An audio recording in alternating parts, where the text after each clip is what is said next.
सभी को नमस्कार। हम लोगों के साथ में इब्राहिम जेडवट सर है जो एयरपोर्ट एडवाइजरी कमेटी का भी सर मेंबर है। और सर रिसेंटली सुनने में आ रहा है और सोशल मीडिया में भी बहुत सारी जगह में एडवर्टाइज हो रहा है कि रिसेंटली बहुत जल्द नवंबर से हम लोग का इंटरनेशनल फ्लाइट शुरू होने गए करके एयर एशिया के थ्रू, और फर्स्ट फ्लाइट मलेशिया का तरफ से है करके बोल रहे थे सर। तो कितना सही है सर ये? देखिए, जहाँ तक मैंने भी एक व्हाट्सएप ग्रुप के थ्रू ही मुझे कल ये इन्फॉर्मेशन मिला था, और फिर मैंने बाद में ऑफिशियली तो मुझे आई थिंक एयर एशिया से तो मेरा इतना बातचीत हुआ नहीं है, बट जहाँ तक लग रहा है आई थिंक सही न्यूज़ ही है। और अगर ये ऐसा हो रहा है तो अंडमान्स के लिए एक बहुत ही जो हम लोग बचपन से एक ड्रीम जो सोचते थे इंटरनेशनल कनेक्टिविटी होगा, वो आखिरकार 2024 में वो साकार हो रहा है। तो एक बहुत ही खुशी का न्यूज़ है। सर हम लोग भी देखते हैं कि ऑलमोस्ट 20 ईयर्स के ऊपर है कि एयरपोर्ट इंटरनेशनल एयरपोर्ट का तो बोर्ड तो है, बट फ्लाइट सर्विस नहीं था। और ये सुनने में कि ये भी अच्छा लगा कि कमिंग नवंबर से स्टार्ट होने वाला है। तो इसमें यहाँ का इंडस्ट्री का किस तरह का डेवलपमेंट हो सकता है और ये कनेक्टिविटी कैसा यूजफुल रहेगा सर? एक तो क्या है कि जहाँ से कनेक्टिविटी जो डॉक्यूमेंट या पीडीएफ में जो बताया गया है कि कुआलालंपुर है जो मलेशिया की राजधानी है, तो वो एक ट्रांजिट पॉइंट भी बन सकता है। जैसे मान लीजिए अगर ऑस्ट्रेलिया से कोई टूरिस्ट को अगर आना है, या आपका जापान से आना है, या कहीं भी मतलब बाकी अमेरिका से आना है, तो अमेरिका से वो डायरेक्टली मलेशिया आ सकते हैं और मलेशिया से फिर अंडमान निकोबार आ सकते हैं। तो ये एक गेटवे रहेगा कि यहाँ से भी अगर किसी को घूमने जाना है, मान लीजिए अगर आपको ऑस्ट्रेलिया जाना है तो आपको चेन्नई जाने का ज़रूरत नहीं है, यहाँ से आप सीधा कुआलालंपुर चल जाइए, कुआलालंपुर से आप डायरेक्ट ऑस्ट्रेलिया चल जाइए।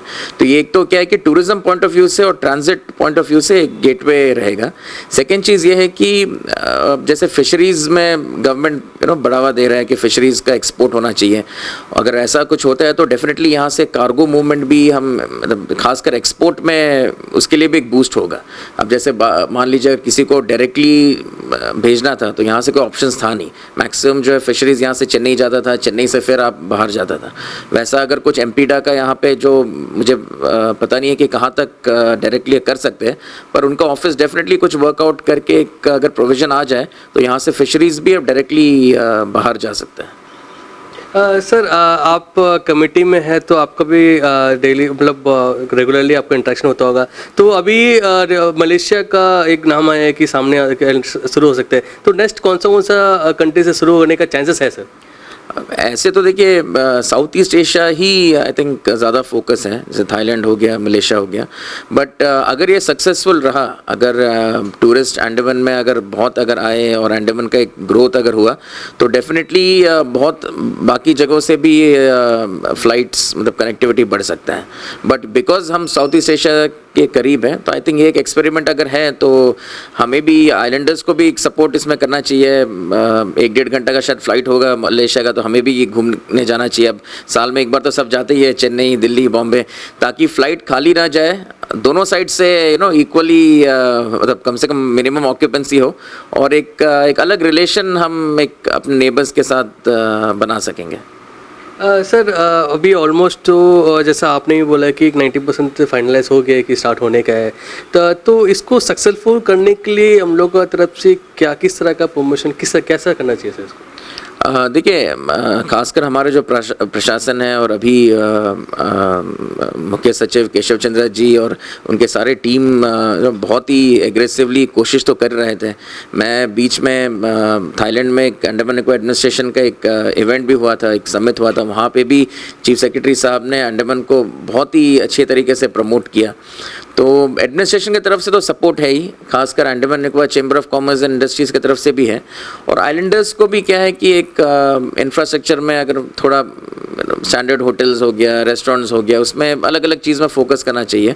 और अभी हमें प्रिपेयर होना चाहिए कि हम इंटरनेशनल टूरिस्ट को अंडमान में कैसा अट्रैक्ट करें, क्योंकि हमारे पास जो बीचेस हैं बहुत ही अच्छा बीचेस हैं, पर टूरिस्ट जब आएंगे उनके पास थाईलैंड जाने का ऑप्शन भी है, फिलीपींस जाने का ऑप्शन है, हवाई जाने का ऑप्शन है। अगर वो अंडमान आते हैं तो हमें एक ऐसा एक्सपीरियंस देना चाहिए उनको कि उसको मतलब जब वापस जाएंगे तो वो एक मेमोरीज लेके जाएं। एक लास्ट कुछ आपको बताइए। लास्ट तो बस यही है कि अगर ये साकार होता है, एयर एशिया का जो न्यूज़ आया हुआ है कि पोर्ट ब्लेयर से कोलंपुर कनेक्ट होने वाला है, तो ये बहुत ही अच्छा एक न्यूज़ है। हमें आइलैंडर्स को भी एक बहुत ही वेलकमिंग इनिशिएटिव है ये, और आइलैंडर्स के लिए भी बहुत ही अच्छा है।